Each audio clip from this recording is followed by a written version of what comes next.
In this video, we'll be taking a look at 3 NHL games happening on January 28, 2026, and providing you with free team picks and total picks for each one of those games, so 6 picks in total. Welcome back to Cash Out Sports. Let's dive right into it. Oh, and don't forget to subscribe and to click the bell icon to get notified as soon as these videos get released, so that you have more time to plan out your bets as we provide these videos on a daily basis. I can guarantee that you'll have all the important information that you'll need on these 3 NHL games after fully watching this video. One more thing before we start, if you would like to gain access to our best exclusive sports picks to take your journey to the next level, then check out our Patreon in the link down below, where we offer our best single picks, parlay picks, and much more. Now let's get started. New York Rangers versus New York Islanders. Let's set the scene a bit, because this one has a very specific vibe already building around it. You have the Rangers and Islanders squaring off in Elmont, two teams sharing a city but clearly not sharing the same season story. The Rangers come in sitting at a record of 22-25-6, while the Islanders stand at 28-19-5, and that gap already tells you one group is trying to keep its head above water while the other still has some real belief. The Rangers' home and road split is almost comical if you did not care about them. They have been rough at home at 6-13-4, yet reasonably solid on the road at 16-12-2, like a team that only fully wakes up after a bus ride or a hotel breakfast. Even with that road competence, the big picture still shows a negative goal differential and only about 2.66 goals per game, which gives them this persistent feeling of having to scrap for every inch instead of skating downhill. On the other side of the hallway, the Islanders are not blowing anyone out of the building most nights, but they are quietly in the black with a +5 goal differential. They are averaging about 2.81 goals scored and 2.71 allowed, which is we will not overwhelm you, we will just wear you down over 60 minutes. It is that classic team you hate playing against because they rarely beat themselves, and if you blink for one shift, they are suddenly ahead. Recent form refuses to let anyone get too cocky here, though. Over the last 5 games, both teams sit at 2-3-0, so neither is exactly on a heater. The Rangers have been living in more chaotic games, around 3.4 goals for and 3.6 against in that stretch, while the Islanders have been stuck in lower-scoring grinders, around 2.2 for and 3.2 against. So you get this contrast, high-variance Rangers games next to more controlled Islanders games, which is pretty much their personalities in a nutshell. Rivalry context spices everything up even more. These teams do not just meet, they circle each other. The Islanders have already shut the Rangers out twice this season, with wins of 5-0 and 2-0, which means 120 minutes where the Blue Shirts never found the scoreboard against this structure and this goaltender. That kind of head-to-head run plants a seed in both benches, one side feeling extra confident, the other hearing footsteps if the first period starts slowly. That same rockin' net, Ilya Sorokin, just pitched a 4-0 shutout against the Flyers on Monday and has stacked multiple recent shutouts, which only reinforces the idea that if the game settles into his rhythm, he turns it into his kind of night. Meanwhile, the Rangers show up without Adam Fox and Igor Shesterkin, both on injured reserve. So they are missing their top puck-moving defenseman and their #1 goaltender in a matchup where puck management, exits, and goaltending usually swing everything. Honestly, you can feel how much that shifts the comfort level for bettors when they scroll through injury reports on their phones. Off the ice, the front offices are basically narrating the game for you. The Rangers have started a retool by sending Carson Soucy to these same Islanders for a 2026 third-round pick, which is the kind of move that quietly says, we are thinking a bit more about the future now. The Islanders, on the other hand, have doubled down, not only bringing Soucy in to bolster the back end, but also pulling in Andre Palat from New Jersey, a veteran with Stanley Cup rings. Just having a player like that walk into the room sends the message that management believes this group can do something right now, even if his exact first game in blue and orange is still up in the air. Then you look at the betting board and it puts a number on that whole story. FanDuel has the Islanders around -150 on the money line with the Rangers at +125. That is the market's way of saying, better team, home ice, clear edge, but yes, weird stuff still happens in hockey. If you have bet this sport long enough, you know numbers like that rarely show up without a reason, even if they never guarantee the outcome. When you put it all together, the picture starts to feel pretty consistent. You have the Islanders with the healthier and more stable goaltending situation, a small but real edge at 5-on-5 play, and a home building that has treated them well. You have a Rangers team that has already started selling off pieces and is missing its two most important defensive anchors on a night where details and structure matter like crazy. So while it is still just a projection and not a lock, it is hard not to lean toward the side that is pushing chips in, riding the hotter goalie, and already holding this season series in a tight grip. As our first pick for this matchup, the New York Islanders money line is our full game side pick. On paper, the 6.5 total is asking these two teams to play a game that is a good bit more wide open than their season-long personalities. The Rangers sit at about 2.6 goals scored per night, with 165 allowed in 53 games, which is just over 3 goals against per game. The Islanders, as we said earlier, hover around 2.81 scored and 2.71 allowed. If you mash those two profiles together, you land closer to 5.5 total goals on an average night, not 7. It is like asking two mid-tempo runners to suddenly put on a sprint show for 60 minutes. Now, the recent sample does try to talk you into a different story. Over the last 5, Rangers games have averaged roughly 7 total goals, and Islanders games have come in around 5.4. That sounds like fireworks until you remember how noisy short runs can be, especially when special teams get involved. There have been outliers baked into that stretch, along with power plays and scrambles that inflate the scoreboard. And all of that leads right into a rivalry game where both coaching staffs are usually very happy to turn the third period into trench warfare instead of a track meet. The two meetings between these teams this season back that up. One finished with 5 total goals, the other with 2, and both ended as shutout wins for the Islanders. We do not want to lean too hard on only 120 minutes of action, but it does give a pretty clean window into how this matchup can look when Sorokin is locked in and the Islanders get to dictate the style. Tight gaps, limited odd man rushes, and the Rangers getting pushed to the outside more often than they would like. That is the kind of script that chokes off scoring chances quietly. On the flip side, the Rangers missing Shesterkin does push things a little toward chaos. The crease belongs to Jonathan Quick and Spencer Martin, and Martin's line of a 4.13 goals against average with a save percentage under .850 in limited work absolutely tempts people who like overs. If you pull those numbers out by themselves, it is easy to picture a couple of soft goals, a bad rebound, and suddenly a total that never felt safe. That is the tug of war between the goalie chart and the matchup style. But when you zoom back out, the overall picture still leans the same way it did before you stared at Martin's numbers. This version of the Rangers under their new coach does not really look like a freewheeling offensive juggernaut. Their scoring rate sits below league average, and their games often feel like they are grinding through a gear too low. The Islanders have just added another big, defensively capable body in Carson Soucy, and they still lean hard on Sorokin, who has stacked multiple recent shutouts, including that 4-0 win over Philadelphia and a 35-save blanking of Edmonton last week. So the structural pieces still encourage more control than chaos. Add rivalry pressure, the UBS Arena crowd, and the fact that both teams just played on Monday, and you get another subtle nudge toward a more careful style. In those spots, coaches tend to shorten benches, lean on trusted pairs, and squeeze the neutral zone, especially in the third period when every point matters. That is how you end up with scorelines that look more like 3-2 or 4-2 than 5-3. 6.5 starts to feel inflated compared to their combined scoring profiles and what we have already seen when these two lock horns. It is still hockey, so a weird bounce or a couple of early power play goals can blow everything up, and anyone who bets totals has lived that pain. But with the verified numbers and matchup context tilting toward a more controlled tempo rather than a full-on track meet, it makes sense to lean toward a result that lands short of that 7-goal threshold. As our second pick for this matchup, under the projected total is our full game total pick.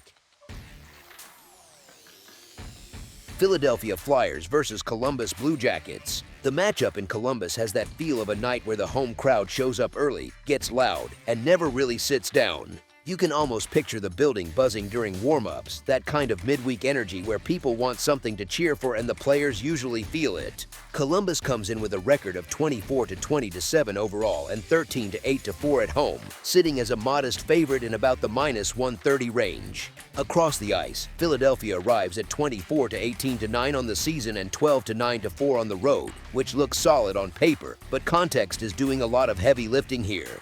Here is the thing, the recent stretch matters more than the season-long snapshot. Columbus has grabbed 6 wins in its last 7, and that includes dropping 8 goals on Tampa Bay to snap the Lightning's 15-game point streak, which is the kind of result that lives rent-free in a team's memory for a while. You do that at home, against a team on a heater, and the bench usually walks into the next game thinking, why would we slow down now? They have also been parked at home for a good chunk of time, stacking games in their own barn instead of living out of hotels. Philadelphia, on the other hand, is in that uncomfortable rhythm where one night you hang 7 on a team in Denver, feel like rock stars, and a few days later you get blanked 4-0 by the Islanders, then immediately have to pack up and head to Ohio. Anyone who has done business travel or long commutes knows that swing. One day you feel sharp, the next you are just trying to get through the schedule.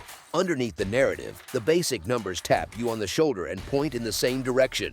Columbus is averaging about 3 goals per game on roughly 30 shots, and they actually give up slightly more than that the other way.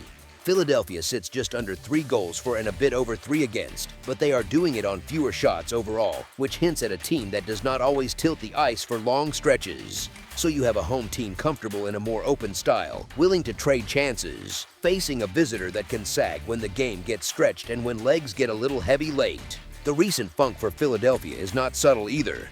Dropping 8 of the last 10 is the kind of skid where even small problems, like a bad bounce or a quick whistle, feel bigger. Meanwhile, the home side is skating into this with confidence and rhythm, and confidence is a weird thing in hockey. It does not show up in box scores, but you see it in the way a team attacks neutral zone turnovers or how they press on offensive zone face-offs. Injury-wise, nothing flips the board on its head, but the details still matter. Philadelphia is down a regular goaltender and a depth center on injured reserve, which might not grab headlines, yet it pulls at the threads of their stability when they are already searching for a groove. Columbus has a top 4 defenseman listed as day-to-day, which is not ideal, but it is more of a nudge than a shove in terms of risk. If you are weighing which locker room feels more settled, it tilts, even if only slightly, toward the group that is not juggling as many question marks.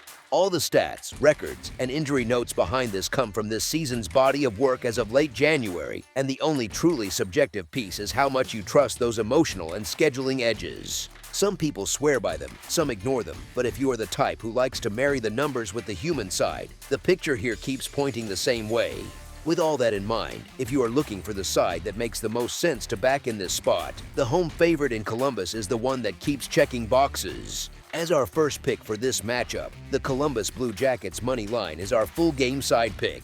Now, the total is a different conversation altogether. Instead of asking who handles the pressure better, you are really asking, is this game going to stay somewhat controlled, or could it turn into one of those wild, channel surfing scores people talk about the next morning?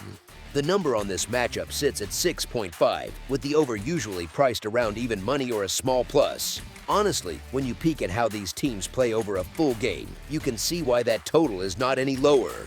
The raw scoring profile says both teams live in that neighborhood where 6 goals does not feel rare. Columbus games are averaging around 3 goals for and 3.29 against. Flyers games sit near 2.92 for and 3.12 against. So you are dealing with 2 clubs that usually land right around 3 scored and just over 3 allowed, and that is before you even start talking about game flow, bounces, or late empty net drama. Shot volume backs that idea up.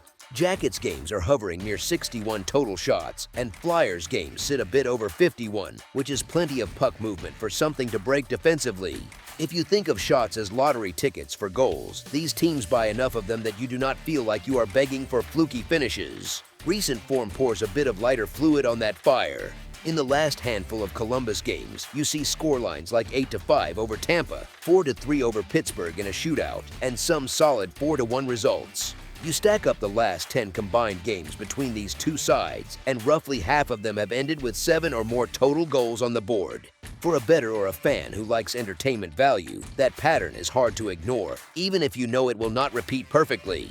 The historical totals records this season lean into that picture too. Philadelphia has gone something like 29-21-1 against the number, which tilts toward more lively scoring environments. Columbus sits around 24-26-1 on totals, basically break even overall, but with a lot of nights where the scoreboard has been busy. It is not all fireworks, of course, but you are not dealing with 2 defensive fortresses. Special teams help push this story further. Both penalty kills live in that mid-70s to high 70s% zone, which is fine but not suffocating. Each team has already given up more than 30 power play goals on the season, so if this game features a few penalties in bad spots, you can realistically expect at least a couple of those chances to find the back of the net. Anyone who has sweat and over knows that feeling. You get one penalty, then another, and suddenly a tight game pops open. None of this guarantees a classic track meet, and it is worth repeating that totals betting can feel cruel when goalies steal the show. Still, when you combine defenses that bend, teams that are comfortable playing in open ice, recent games that keep creeping into higher score ranges, and a fair number like 6.5, the story of this matchup leans toward offense rather than a grindy stalemate. The only real speculative part here is the coaching angle, whether both benches lean into offense if they get an early lead or if one of them slams the brakes. Everything else is grounded in what these teams have shown across the current season, both in raw stats and in the way their games tend to feel if you actually watch them instead of just scrolling through box scores. So if you are trying to decide whether this total should be treated as a ceiling or a launch pad, the overall picture suggests you do not need to be shy about expecting goals. As our second pick for this matchup, over the projected total is our full game total pick.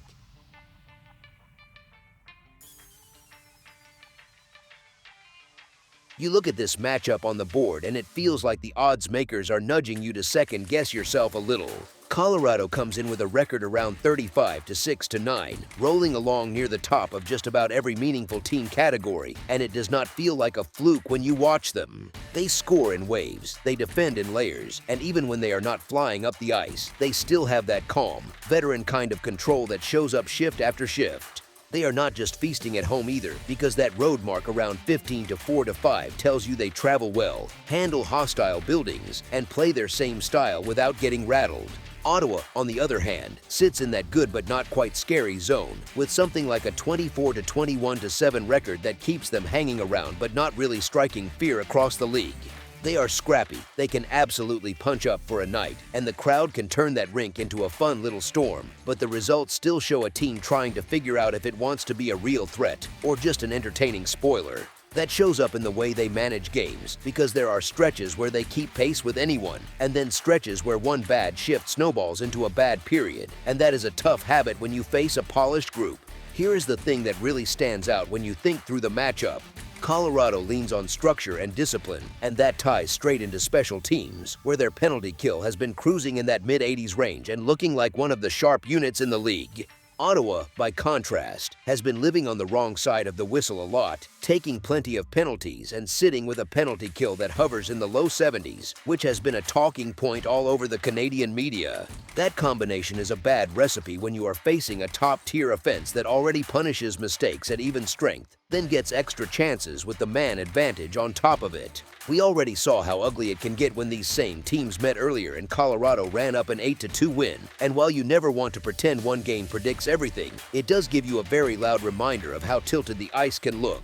The market clearly understands that gap, which is why Colorado shows up as a road favorite in that ballpark of -160 on the money line rather than anything close to a coin flip.